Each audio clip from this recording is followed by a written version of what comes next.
언제 일본한테 어떤 타격을 입힐 수 있겠느냐, 정해진 답이 있는 질문 내지는 원하는 답이 있는 질문들을 많이 하시더라고요. 누가 이겼느냐, 이기고 진다는 걸로 표현한다는 것 자체에 일단 위화감이 좀 있었고요. 굳이 이제 승자 패자를 나누면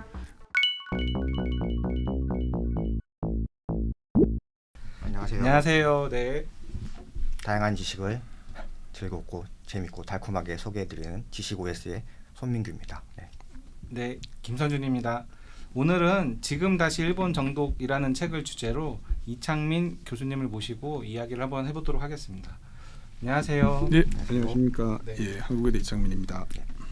저희가 이제 만나 뵈면 책을 읽으면서 되게 재밌게 잘 읽었거든요. 그리고 아까도 잠깐 말씀드렸지만 여기 나오는 다른 책들도 제가 이게 너무 재밌어서 딴 것도 읽어봐야겠다고 사기도 했고, 그래서 질문이 되게 많은데 일단 첫 번째 질문부터 드리고 시작하도록 하겠습니다. 이게 시작이 이제 부제가 국뽕과 친일 그리고 혐오를 뺀 냉정한 일본 읽기 이렇게 밝혀 놓으셨는데, 이 책을 쓰신 어떤 집필 동기, 이거를 먼저 듣고 시작하면 좋을 것 같습니다. 네.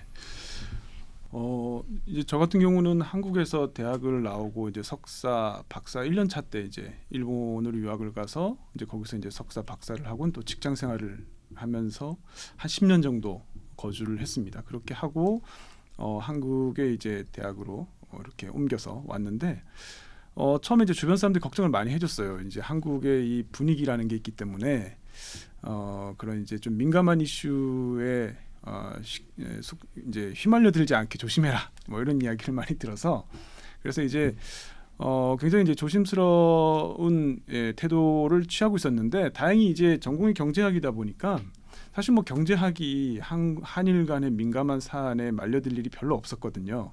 뭐 강제징용 문제도 그렇고 위안부 문제도 그렇고 뭐 교과서 문제, 야스쿠니 신사 참배 문제, 이게 다 사실 경제학의 영역의 바깥에서 일어나는 일이라 그래서 뭐 큰 걱정 없이 이렇게 지냈는데, 2019년 이제 7월 1일에 그 일본의 이제 수출 규제가 있으면서 의도치 않게 이제 굉장히 그 깊숙이 관여를 하고 의견을 이야기해야 될 사항들이 많아졌어요. 그래서 회의도 많고 가서 이제 발언도 해야 되고 전망도 얘기해야 되고 하는 상황이 됐는데, 그때 이제 느낀 게 질문이 굉장히 그 답을 어느 정도 이제 정해진 답이 있는 질문 내지는 원하는 답이 있는 질문들을 많이 하시더라고요. 예를 들어 수출 규제 했는데 한국이 언제쯤 극복하겠느냐. 그러니까 이제 극복은 전제돼 있고 언제 하고 그리고 언제 일본한테 어떤 타격을 입힐 수 있겠느냐. 뭐 그리고 이제 불매운동이 됐을 때 이제 더 질문이 노골적이 되죠. 이제 한국이 일본에 얼만큼 타격을 줄 수 있느냐, 누가 이겼느냐, 이런 질문들을 들으면서 사실은 이제 경제학자는 데이터를 보고 이야기를 하기 때문에 경제 이 보복이 됐든 뭐가 됐든 뭐 수출 규제든 이거를 이기고 진다는 걸로 표현한다는 것 자체에 일단 위화감이 좀 있었고요. 뭐 굳이 이제 승자 패자를 나누면 글로벌 밸류 체인의 리스크가 높아졌으니까 다 패자다. 근데 이렇게 얘기하면 이제 뭐 양비론이나 또 양시론이나 이쪽으로 빠지기 쉬워서 답은 아닌 거죠. 그렇죠. 그래서 불매운동 할 때는 이제 도저히 제가 이제 못 참고 여러 가지 좀 별로 듣고 싶지 않은 이야기를 했습니다. 사실 뭐 불매운동이 큰 일본에 타격을 주기는 어렵다. 우리가 이제 수입하는 게 일본으로부터 수입하는 제품을 100이라고 했을 때 90% 이상이 자본재 중간재거든요. 그러니까 B2B죠. 우리 일반인들 눈에 안 보이는, 그러니까 브라폴리미드도 그렇고 뭐 포토레지스트도 그렇고 우리가 수출 규제나 불매운동 전에는 이거 들어본 적도 없는 제품이잖아요. 네. 사실 이런 것들이 90% 이상이고 우리가 열심히 불매운동 하는 거 뭐 유니클로니 뭐 맥주니 자동차니 하는 거는 사실은 6%도 안 되는 소비재예요. 그래서 비율 차이가 진짜 많이 나네요. 엄청나게 나죠. 게다가 또 곰곰이 생각해 보면 혹시 골프 치시나요? 골프 치시면은 그 골프 용품이 다 일제가 굉장히 많잖아요. 낚시 하시면 낚시 도구는 또 일제 엄청나게 많아요. 여긴 또 그렇게 불매운동이 그렇게 뜨겁지 않았거든요. 그래서 이제 그런 것들을 보면 뭐 불매운동 자체를 폄하하는 게 아니고 우리가 이제 정확한 정보를 좀 전달을 해서 불매운동을 이제 그 선택의 문제니까 누가 불매운동을 한다고 하면 이게 과연 어떤 효과가 있고 어떤 게 기대가 되겠구나, 아니면 뭐 효과가 없겠구나, 이거 알고 해야 되지 않나라는 생각을 그렇죠. 했거든요. 그러니까 정확하게 말을 해줘야 된다. 그렇죠. 정해진 답을 네네네. 하는 게 아니라. 취사 선택은 이제 개인이 하는 거지만 정보의 제공은 정확하게 돼야 되겠다라는 생각을 네. 그때 하면서 좀 책을 구상을 했고 그래서 이제 제가 베이스가 경제학이다 보니까 결과적으로 좀 뭐 일본에 대해서 소위 얘기하는 일봉도 네. 아니고 네. 국봉도 아닌 좀 냉정하게 지금 이 시점에서 한 네. 번 더 돌아보자 이런 이제 네. 취지로 책을 진짜 쓰게 읽으면서 됐습니다. 느꼈던 게 이거는 누구의 편을 드는 사이드가 없구나 이렇게 그걸 확실히 느끼면서 그렇게 의도를 하신 게 느껴졌거든요. 그렇게 그래서 그런 게 느껴졌던 것 같아요. 이거 중간 또 질문이 궁금한 게 말씀 네. 듣다 보니까 네, 네. 그 불매 운동하고 지금 이제 시간이 좀 지났잖아요. 네. 근데 언론에서는 아까 말씀하신 것처럼 여전히 그런 느낌이 들어요. 그 듣고 싶은 말들 위주로 기사를 뽑아서 이렇게 쏴주면 그게 트래픽이 되거든요. 그러다 보니까 자꾸 그렇게 가는 것 같은데 네. 그러면 이제 전문가로서 보실 때 그 불매 운동의 결과가 지금 어떻게 진행됐는지 좀 네. 궁금할 것 같아요. 전 국민들이. 그 7월에서 8월, 7월 되면 네. 매년 7월 되면 작년 7월도 그랬고 올해 7월도 그런데 관심이 많아집니다. 근데 수출 규제 그렇죠. 2주년, 네, 3주년 이래서 기사도 많이 나오고 저도 뭐 인터뷰도 많이 네. 받고 그런데 수출 규제부터 말씀드리면 결과적으로 이제 일본어로 이제 형해화됐다라는 얘기를 많이 쓰는데 이제 유명무실하죠. 예, 큰 의미가 없습니다. 왜냐하면 이 기업들이 사실은 이제 역사적으로 봐도 어떤 수출 규제도 시장을 제어하는 데는 다 실패를 하거든요. 그래서 지금 보면 한일 기업들이 물론 이제 이전에 비하면 리스크가 글로벌 밸류체인의 리스크가 더 올라갔다고 보는 건 맞지만 그래도 나름대로 그걸 극복하기 위해서 다양한 여러 가지 이제 대비책을 지금 세우고 있고 그래서 일본 기업이 이제 한국에 와서 합작 회사를 세운다든지 아니면 이제 제3국을 경유해서 이제 우회 수출이죠. 이런 형태를 취한다든지 결국 무슨 말이냐면 한국 기업과 일본 기업이 서로 등을 쥐고 싸우고 할 일은 없는 거예요. 이들은 서로가 서로에게 필요한 존재예요. 존재니까. 왜냐하면 일본의 예를 들어서 불화수소를 생산하는 업체 입장에서도 순도 99.999% 59이잖아요. 이 불화수소는 반도체 시가 외에는 딴 데 쓸 수가 없어요. 삼성전자가 사주지 않으면 팔 데가 없어요. 그러니까 서로 락인돼 있는 거거든요. 그러니까 이건 외부 충격이기 때문에 이걸 어떻게 잘 우리가 흡수해서 그 밸류체인을 잘 유지할까를 서로가 이제 고민하면서 이 최적을 찾아가는 거지. 이 국민 감정으로 결정되는 문제가 아니잖아요. 기업은 훨씬 더 절실하기 때문에 그래서 이제 수출 규제 효과는 생각보다 그렇게 크진 않았고 불매 운동 같은 경우도 아까 뭐 말씀드린 것처럼 저희가 이제 수입하는 것 자체가 이제 자본재, 뭐 생산재 중심이다 보니까 클 수가 없고 지금 뭐 어떻게 또 이게 들리실지 모르겠지만은 저희들이 또 보면 어디 선택적 불매의 성격이 좀 있잖아요. 그러니까 그렇죠. 네. 대체제가 있는 것만 불매했어요. 잘 보시면 맞아요. 대체제가 없는 건 불매의 운동의 대상이 잘 안 됩니다. 그쵸. 모여라 동물의 숲 음. 대체제가 없죠.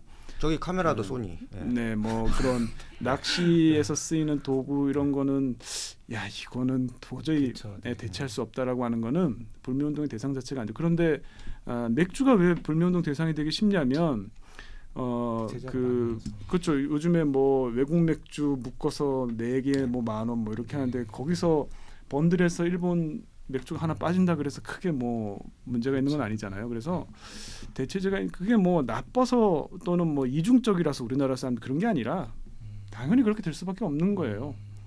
네. 대체제가 없는데 그걸 어떻게 불매합니까? 대체제가 있으면 불매 운동 할 수도 있죠. 네. 근데 이게 뭐 욕먹을 일은 아니고요. 그게 그렇기 때문에 뭐 한국 사람들 단결이 안 된다 이런 평가를 할 필요는 없는 거고 소비자 입장에서 너무 당연한 겁니다. 그래서 그렇게 보면 이제 불매 운동이 뭐 그렇게 지금 영향이 있다고 보기는 좀 어렵고 대신 이제 이걸 정치 세력이 이용하는 경우는 있어요. 일본도 우익이 이걸 이용하거든요. 그러니까 그렇죠.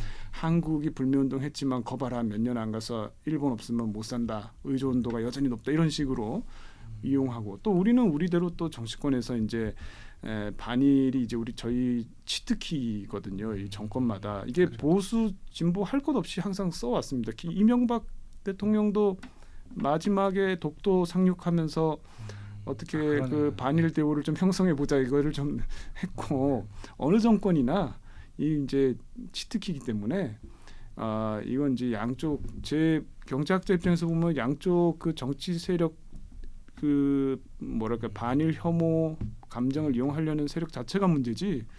그래서 이제 우리 국민들이 좀 눈을 크게 뜨고 정확하게 정보를 좀 취사 선택 선별할 수 있어야 되겠다 이런 생각이 듭니다. 예.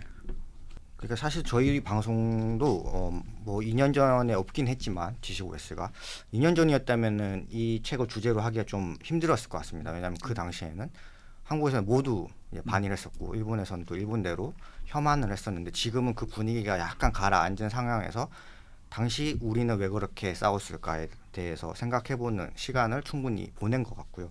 그리고 지금 다시 일본 정독도 그런 책인 것 같습니다. 그 2, 3년 동안 되게 일본에 관한 책이 많이 나왔는데요. 교수님도 몇 권 읽어보셨을 것 같은데 네. 그런 책들과 이 책은 어떤 점이 좀 네. 달랐을까요? 저도 뭐 최근에 나온 그 한일 또는 일본 분석한 책들 거의 읽어보는 편인데요. 크게 이제 두 가지 차이점이 있다고 저는 스스로 이제 생각을 하는데 한 가지는 많은 책들이 이제 그 기자분들이 많이 쓰세요. 그 특파원 네, 경험이 있거나 또는 이제 외교관 경험이 있거나 그러신 분들이 이제 본인의 어떤 경험을 거기서 이제 경험 속에서 이제 인사이트들을 이제 제시하는 식의 이제 글이 많죠. 그래서 어떤 뭔가 이제 그 책 전체를 관통하는 이론적인 베이스가 있다든지 그런 건 아니고 굉장히 그 요즘에 이제 그 알쓸신잡의 느낌이죠. 이제 우리 한국 사람들이 잘 모르지만 재미있는 사례들 그 과정에 이제 내가 느낀 임플리케이션, 인사이트 이런 것들이 주인데 저는 이제 기본적으로 지금까지 일본론과는 좀 다르게 경제학 이론을 큰 줄기로 하는 그러니까 베이스가 경제학입니다. 거기서 파생하는 기업 문화, 사회 문제, 뭐 그런 고령화 사회에서의 뭐 발생할 수 있는 문제 이런 게 다 이제 경제 문제를 베이스로 해서 경제학이라는 기본 베이스가 있다는 게 이제 제일 큰 차이점이고요. 두 번째는 아까 이제 제가 말씀을 사실 드렸습니다만 책에는 직접적으로 언급은 안 했지만 책 전체를 관통하는 아이디어가 역사적 경로 의존성이에요. 그래서 현재를 설명하는 중요한 키는 다 과거에 있고 또 미래를 설명하는 중요한 키는 또 현재에 있다. 그래서 이제 그렇게 3부 구성이 됐고 다만 이제 제가 좀 더 분량을 늘릴 수 있었으면 좋았겠다라고 싶었던 건 뭐가 있냐면 아까 말씀하셨던 것처럼 지금 이제 현재와 미래를 분석하는 게 좀 더 많았으면 하는 생각을 그래서 제가 좀 이렇게 줄인 부분들이 많은데 뭐 그거는 또 다음 작품으로 뭐 이렇게 생각을 하고 또 한 가지가 여기 보면 이제 그 한국에 대한 사실 이제 질문이 있는데 우리는 일본을 이겼을까요가 아니고 우리는 일본과 다를까요인데 그 다를까요에 대한 그러니까 한일 간의 비교나 이런 부분들 많이 좀 빠졌습니다. 빠져서 그 부분들이 좀 더 들어가면 사실은 좀 더 아이디어가 더 명확할 수 있었는데 한 아쉬움이 좀 있어요. 예.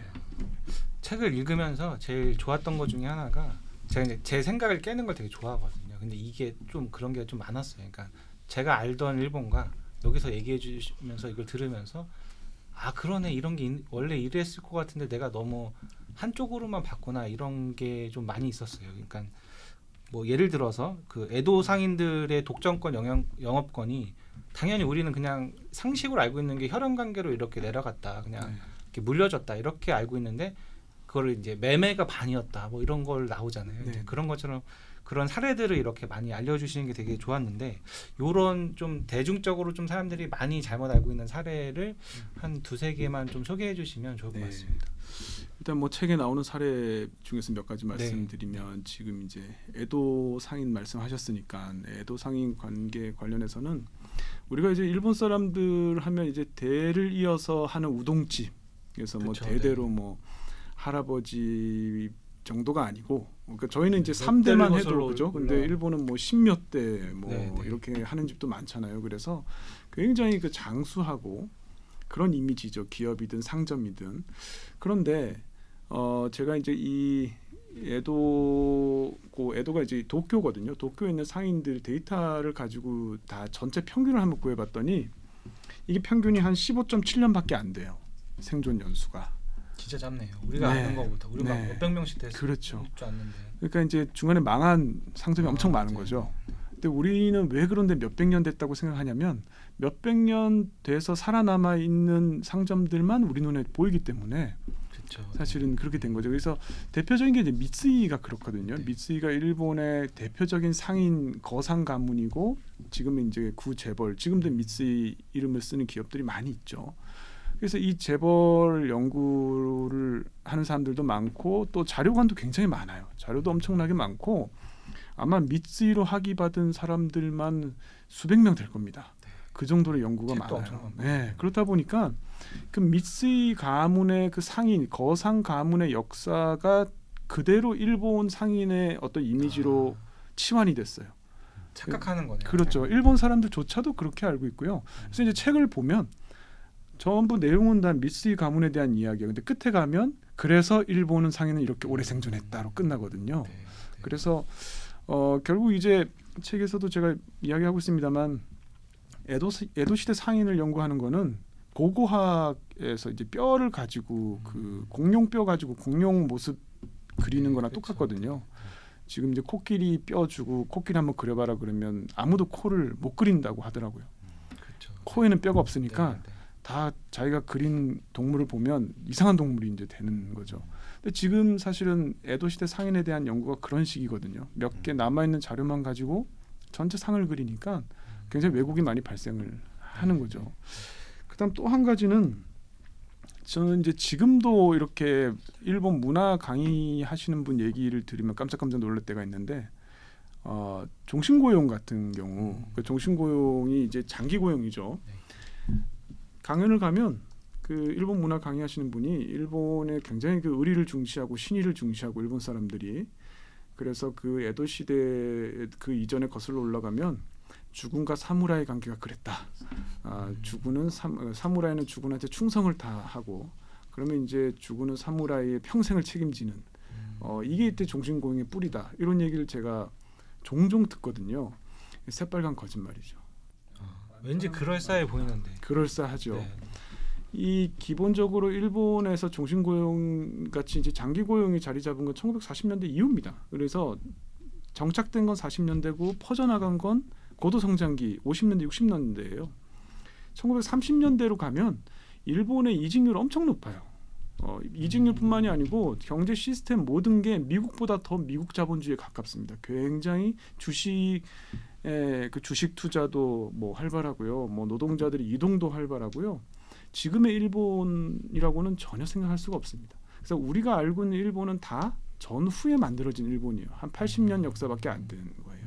근데 이제 이걸 이제 우리는 인간의 생명이 유한하다 보니 또 인간이 또 그 귀납적인 또 경험치의 동물이다 보니 내가 보니까 뭐 일본 사람들 신의가 굉장히 뭐 두텁고 그래서 장기 고용하는 것 같더라라는 식의 이제 자기류의 일본론이 자꾸 탄생을 이제 하는 거죠. 그게 이제 또 하나 있습니다.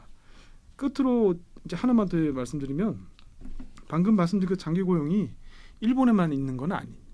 우리가 생각해보면 우리나라 기업들 중에도 굉장히 30년 이렇게 다니는 기업들 있잖아요. 예전에 그 2015년에 개봉한 그 헐리우드 영화 인턴을 보면 그 앤 해서웨이가 CEO고 로버트 드니로가 인턴으로 와서 이제 면접을 보는데 면접 볼 때 이런 얘기를 해요. 그 전 직장이 어디냐고 물어보니까 전화번호부 만드는 회사에서 40년 일했다 그래요. 그래서 미국이 굉장히 그 이직 전직이 작고 오래 안 다닌다는 생각을 하면 40년 다닌다는 게 좀 이해가 안 되잖아요. 미국이든 일본이든 한국이든 장기 고용은 다 존재하고 정도의 차이이고 또 한 가지는 미국도 원래 장기 고용과 연공설 임금이 굉장히 일반적이었는데 이게 이제 제조업의 그 주도권을 일본에게 뺏기면서 이게 이제 없어지기 시작해요. 일본도 한국하고 대만한테 제조업의 주도권 중국한테 뺏기기 시작하면서 이제 이것들을 줄여가야 되는 거고 이게 나라의 특성이 아니라 그러면 업종의 특성, 그렇죠. 산업 구조의 변화, 다이나미즘이죠. 결국 이제 발전 단계에 따라서 점점 이제 제조업도 성숙하고 고도화하고 산업 구조가 고도화되면 이 장기 고용이나 연공설 임금이 잘 맞지 않는 거죠. 그래서 뭐 나라에 그렇죠. 상관없이 일본이라서 그런 게 아니고 어느 나라에서든 나타날 수 있고 이게 또 이 시간이 지나면서 바뀔 수 있다는 거죠. 예. 저는 그 일본의 성공 비결에 대해서 여쭤보려고 하는데요. 또 그 전에 제가 그 지난 뭐 2, 3년 전에 이제 그 화이트리스트 배제 이후에 각종 그 게시판에 댓글을 보면 재밌는 글들이 좀 많더라고요. 제가 읽었던 인상적이었던 거는 그 뭐 아주 예전에 그 저희 선조들은 일본을 극복해야 할 나라, 뭐 잔재를 청산해야 되는 나라. 부모님 세대는 일본과 싸우면 가위바위보라도 무조건 이겨야 되는 나라.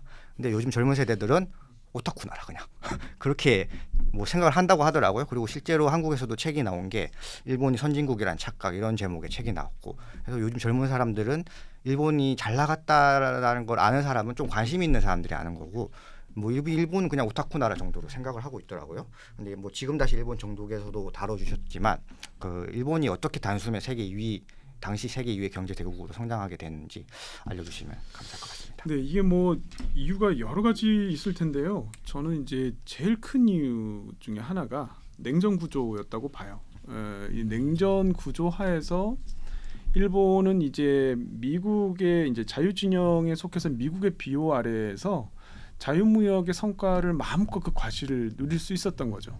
그러니까 그때가 이제 가트 체제였죠. 근데 중국이 나중에 WTO 체제로 바뀌고는 이제 중국의 시대가 되지만 이 당시 이제 가트 체제 하에서 가장 수혜를 입은 나라가 일본입니다. 그러니까 세상이 지금처럼 이제 디커플링돼서 반쪽으로 두 동강이 딱 나 있고 자유진영 국가들끼리 이제 서로 도와가며 똘똘 뭉쳐서 자유무역을 이제 더 확산해 가자. 그리고 그 선두에서 이제 미국의 비호 아래 일본이 마음껏 이제 제조업을 성장시킬 수 있었고, 당시가 이제 가트 체제 하에서 자기 나라 물건 만들어서 외국에 파는 게, 그러니까 무역을 하는 게 이제 주요 이 산업의 이제 구조를 형성을 했죠. 그 과정에서 이게 일본의 그런 이제 장인 정신이 깃든 물건 만들기, 모노즈쿠리하고 너무 잘 맞아 떨어진 거예요. 네, 제조업이 마침 이 수출 주도 제조업이 전 세계 트렌드가 된 이 시점에 일본의 장인 정신이 너무나 이게 잘 맞아 떨어져서 결국 이제 그런 이 축복받은 사실 환경 속에서 일본이 이제 급성장할 수 있었던 거죠.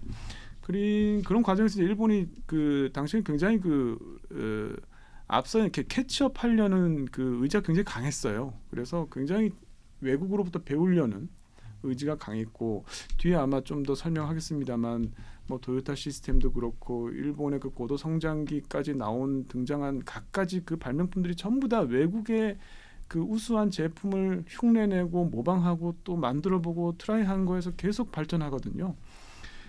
그 이제 반대로 얘기하면 지금은 이제 그 외국을 연구하고 모방하는 게 없어졌죠, 일본이. 그게 한 90년대부터 없어지기 시작하거든요. 그래서 그게 이제 지금 오히려 이제 지금 발목을 잡고 있는 건데, 결국 이제 그 냉전 체제 하에서 자유진영 속에서 자유무역, 수출주도형 제조업, 모노즈쿠리, 거기에 따라가는 어떤 사회 시스템이죠. 종신고용, 연공설 임금제도, 메인뱅크 시스템, 소위 말하는 일본형 자본주의라는 것들이 굉장히 시의적절하게 잘 맞아떨어져서 급성장할 수 있었다. 이렇게 정리할 수 있을 것 같습니다. 모노즈쿠리가 나와서 이제 좀 이따 원래 물어보려는 했는데 땡겨서 여쭤보면 책에도 요거 되게 설명을 되게 잘 해주셨더라고요. 그러니까 그 제로센 비행기 이야기부터 시작해서 지금 왜 일본이 안 되는지까지 이렇게 한번 쭉 설명해 주시는데, 이게 아까 말씀하신 그 맥락, 과거와 현재와 미래까지 쭉 이어져서 너무 좋았는데 그 얘기를 좀 이제 좀 풀어서 좀 설명해 주시면 좋을 것 같습니다. 그 제로센 이야기부터 짧게 좀 말씀드리면, 이제 제로센이 이제 영식 함상 전투기 일명, 그래서 이제 일본어로 제로 영, 그러니까 센토기, 전투기, 그래서 이제 제로센이거든요. 그러니까 영식 함상 전투기를 줄인 말인데, 처음에 이제 일본이 이제 태평양 전쟁이 시작된 게 이제 1941년 12월에 이제 하와이 진주만 공습 폭격으로 시작이 되잖아요. 처음에 6개월 동안 일본이 굉장히 그 우위에서 전쟁을 치렀습니다. 그러니까 미드웨이 해전이 이제 1942년 6월에 있는데 그 6개월 동안 전쟁이 터지고 6개월 동안 일본이 좀 유리한 상황이었어요. 그런데 이제 그 전쟁을 유리하게 이끌어간 주역이 누구냐라고 하면 단연 이 제로센을 이제 꼽아야 되는데 이 제로센 전투기가요 굉장히 그 이 항속거리도 길고 기동성도 좋고 이랬거든요. 굉장히 가벼웠습니다. 가벼워서 경량 초경량 이 슬림에 성공을 해서 굉장히 그 기동성이 좋았어요. 당시에 이제 전투 방식이 도그파이트라 그래서 이제 빨리 이렇게 선회해 가지고 꼬리에 딱 붙어서 뒤에서 이제 이 기관총을 쏴서 이제 격추시키는 뭐 이런 방식이라서 그러니까 서로 꼬리 물기 하려고 계속 뺑뺑 도는 거죠. 그러니까 누가 빨리 도느냐가 이제 중요한데 그러니까 선회 반경을 얼마나 짧게 하느냐가 중요하죠. 근데 이제 일본은 당시 이제 일본이 이제 장인 정신을 가지고 잘했던 게 뭐냐면 목표가 정해지면 궁극의 수준까지 그것을 갈고 닦는 연마하는 이런 거에 굉장히 그걸 잘하는 그런 이제 조직이었는데 그래서 선회 반경을 짧게 해야 되겠다라는 목표를 세우니까 뭐 결국 짧게 하는 방법이 여러 가지 있겠지만 더 가볍게 만들면 되지 않을까 해서 이제 안에 있는 걸 다 이제 뜯어내는 거죠. 그래서 굉장히 이제 가볍게 해가지고 이렇게 90m 선회하는데 꺾는데 미국의 이 전투기는 와일드캣은 한 400m 정도 필요했는데 거리가 이렇게 이 거리가 400m 필요한데 일본의 그 제로센은 절반인 200m만 있으면 이제 할 수 있었습니다. 그렇다 보니까 전쟁에서 이제 연전 연승을 이제 꼬리 했던 거죠. 물기 유리하니까. 그렇죠. 네. 빨리 네. 꼬리를 물 수 있고 또 한 가지는 이 조종사들의 그 전투기 조종술이 굉장히 뛰어났어요. 일본 같은 경우 이제 엘리트들 조종사들을 뽑아서 1937년에 중일 전쟁이 있잖아요. 그래서 중일 전쟁의 실전 경험이 있고 그때부터 이제 계속 크고 중국의 군벌들하고 크고 작은 전투를 겪으면서 전쟁 경험이 아주 많은 이 베테랑 조종사들을 또 훈련을 또 엄청나게 시킵니다. 인간 병기로 만드는 거죠. 그래서 이 사람들이 어떤 훈련을 했냐면 밤에 야간에 한 8,000m 거리에서 육안으로 적 항모를 발견하는 그런 이제 훈련을 했던 거예요. 야간에. 근데 그게 말이 돼요? 말이 안 되죠. 8,800m도 아니고 네, 8,000m, 1km인데. 네. 그러니까 이제 그거 반복 훈련으로 그게 가능하도록 한 거죠. 그래서 이제 왜냐하면 당시 전투 방식이 육안으로 적의 항모를 발견하면 그러면 이제 재빨리 이제 이 교신을 해서 아군의 항모에게 위치를 알려주고 그러면 이제 폭격기가 뜨든지 어뢰를 뭐 발사든지 이런 식이라 조종사 능력이 이 전투의 승패를 좌우할 정도로 굉장히 중요했거든요. 그래서 이 전투기 조종사들의 이 어떤 이 숙련도가 굉장히 높았습니다. 그래서 미국은 당시 이제 육군 항공학교를 뭐 졸업하고 막 신의 이제 젊은 조종사들이 너무 두려운 존재인 거예요. 이 일본의 이 전투기 베테랑 조종사들이. 그래서 아예 그냥 1대1로 교전하지 마라, 이제 붙지 마라 이런 게 이제 교전 수칙으로 하달될 정도로 이렇게 이제 공포의 대상이었는데 이제 나중에 우연히 이제 제로센이 이제 알류산 열도에 거기 러시아하고 미국 알래스카하고 이 지역 있잖아요. 거기에 떨어진 거를 이제 미군이 그걸 이제 획득해가지고 뜯어서 분해도 하고 해서 나중에 이제 이 전쟁의 양상이 바뀝니다. 게임 체인저가 된 것들이 몇 개 생기죠. 하나는 뭐냐면 미군은 이렇게 생각한 거예요. 이게 기동성으로는 싸울 수가 없겠다. 못 이기는 거. 그렇죠. 기동성을 가지고 가지고는 상대가 안 되겠다. 차라리 우리는 비행기 2대1로 이렇게 싸우되 좀 중무장 이 방어력을 튼튼하게 해가지고 웬만한 공격에서는 격추 안 되고 좀 버티게 하자. 좀 그냥 무거워지겠죠. 무거워지니까 그렇죠. 늦게 날 거고. 그래서 이제 시간을 버는 방식을 이제 택합니다. 그래서 한 대가 유인을 하는 거예요. 그래서 이제 계속 이 공격받으면서 시간을 끌겠죠. 그 사이에 나머지 한 대가 와서 공격을 하는 서치 위브라는 방식을 이제 도입을 하고 또 한 가지는 이게 이제 전쟁의 어떤 큰 방향을 바꾼 중요한 그 발명이었는데 당시 이제 레이더를 개발 단계였어요. 근데 이제 전쟁을 하다 보니까 도저히 그 일본의 이 조종사들을 이길 재간이 없으니까 훈련으로 이거는 극복할 수가 없다. 숙련으로 될 게 아니다. 그래서 빨리 레이더를 전쟁에 빨리 도입하자. 우리 저기 코로나 때 백신 개발하듯이 엄청난 자원을 투입해서 단기간에 빨리 개발을 하자. 그래서 이제 레이더가 조기 투입됩니다. 근데 레이더는 야간이고 주간이고 100km 밖에까지 보거든요. 네. 그러니까 뭐 8,000m 육안으로 보고 뭐 이게 의미가 없어졌죠. 그래서 이제 전쟁의 방식이 바뀌니까 뭐 승패는 뭐 불을 보듯 뻔한 거죠. 그때부터 이제 제로센이 상대가 이제 안 되는 거죠. 이게 이제 비단 전전에만 있었던 게 아니고 우리가 이제 소니의 워크맨 같은 경우도 이제 그런 사례로 제가 이제 썼는데요. 아마 두 분은 아시겠지만 네. 워크맨이라고 네. 이제 요즘 학생들 모릅니다. 모르기 때문에 설명을 해줘야 돼요. 이렇게 카세트 테이프라는 게 있고 이걸 여기다 넣어서 음악을 듣는 거다. 이렇게 이제 설명을 해줘야 되는데 워크맨 같은 경우 처음에 이제 그 나왔을 때는 별로 인기가 없었는데 나중에 이제 입소문 타면서 이제 전 세계적인 메가히트 상품이 되죠. 근데 이제 워크맨이 메가히트 상품이 되니까 소니가 이 되는구나 하면서 또 본인들이 잘하는 이 목표를 또 세웁니다. 작으니까 되는구나. 그래서 저스트 카세트 사이즈라는 목표를 세워요. 카세트 사이즈만하게 줄이자. 무슨 말이냐면 카세트 테이프가 있고 워크맨이 있잖아요. 그거 껴야 껴서 되는데 그 두 개를 똑같은 사이즈로 만드는 걸 목표로 한 거예요. 카세트 테이프만하게 만들자. 그러니까 얇게 만들어야 되겠죠. 옛날에 저희 어릴 때 보면 껌전지 있었잖아요. 네. 굉장히 얇은. 네. 그래서 개발된 거거든요. 아. 네, 이거를 공간을 차지하지 않게. 그 밖에도 뭐 초소형 뭐 모터나 전동기나 이런 것도 뭐 해가지고 하여튼 고 오밀조밀 고 카세트 테이프만하게 다 들어가게 만들었는데 딱 성공하고 나서 좀 있다가 CD가 이제 나오는 거예요. 왜 이게 뭐 쓸데없는 짓 한 거죠. 그러네. 이렇게 야 이거 안 되겠다. 빨리 생산 라인 바꾸고 CD 생산하자. 그래서 CD 플레이어 생산 라인으로 막 바꾸고 열심히 시장을 쫓아가는데 시장은 또 MP3가 나오죠. 그러니까 잘 하는 거는 이제 궁극의 수준까지 연마하는 건 잘 하는데 그렇다 보니까 이 장인 정신이 하나의 도로 승화가 되는 경우가 많은 거예요. 그 제가 책에도 썼지만은 그 일본에는 이제 뭐든지 다 도가 되잖아요. 꽃꽂이는 화도, 뭐 차 마시는 건 차도, 그다음에 붓글씨는 서도. 네. 이게 뭐 이렇게 취미라고 생각했다면 큰 코 다칩니다. 이게 굉장히 그 무릎 꿇고 앉아가지고. 그런 문화가 확실히 그래요. 있어요. 일본.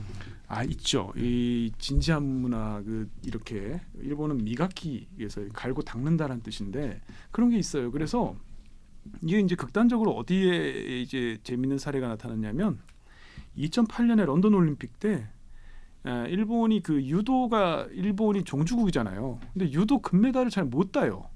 한국이 뭐 많이 따고 그랬어요. 네. 한때 계속 그랬어요. 그래서 이게 왜 못 따느냐면 일본에서 유도는 도잖아요.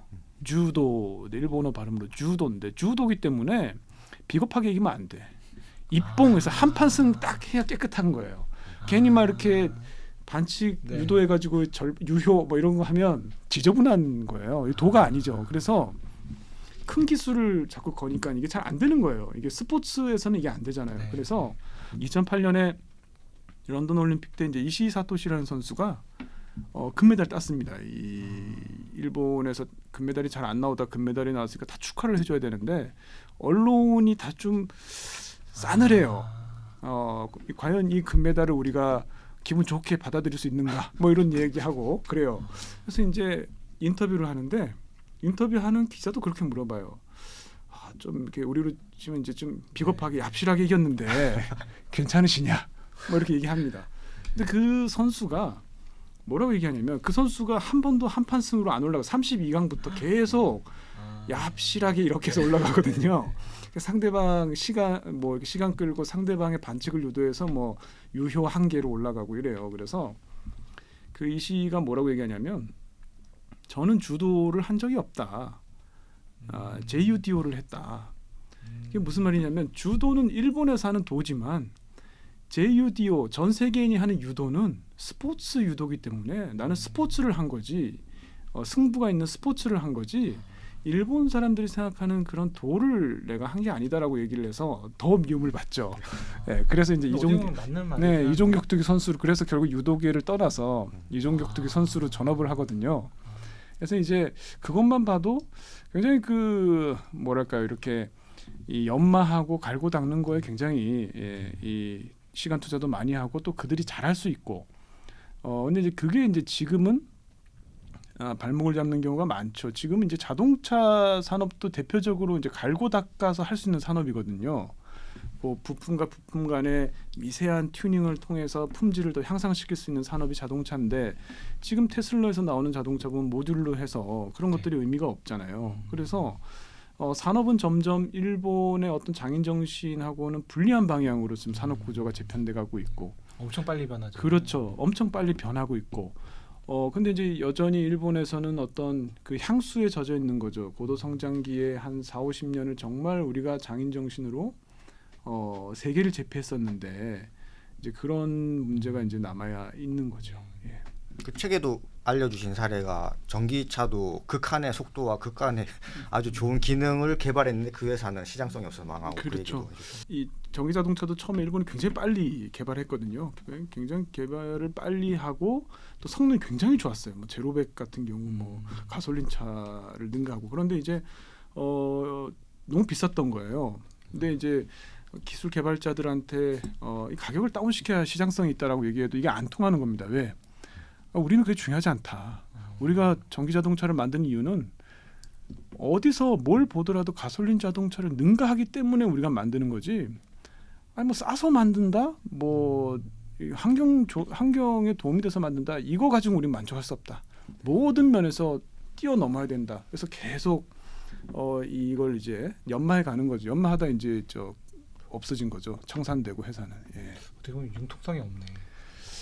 저희가 지금 소니 카메라 찍고 있는데 카메라 산업도 똑같더라고요. 카메라 산업도 일본이 다 잡고 있는데 이제 시장이 커졌지만 다시 사람들은 이제 카메라 안 쓰잖아요. 휴대폰으로 다 찍고 있는데 그 일본의 그 엄청 비대해진 사람들과 뭐 이걸 그 유지하기 위해서 산업 되게 때문에. 고군분투하고 있더라고요. 일본 카메라사들.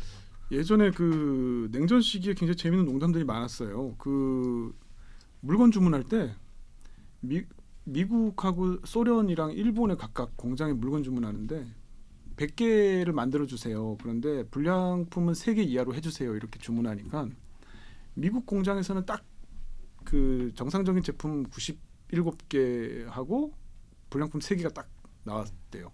근데 소련의 공장에서 받은 거는 반대로 정상적인 게 3개, 불량품이 97개.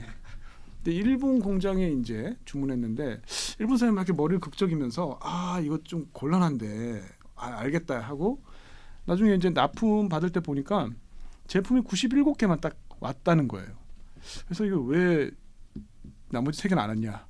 아직 그 불량품에 대한 설계도를 우리가 못 받았다. 빨리 보내달라. 근데 그 정도로 이제 이 품질 자신 있었던 거죠. 예, 그런 했는데 그게 이제 오히려 지금은 사실은 뭐 100년이 가도 고장나지 않는 컴퓨터를 만들었다고 옛날에 일본 도시바에서 막 그랬는데 이 컴퓨터 5년 지나면 못 쓰잖아요. 그렇죠. 예.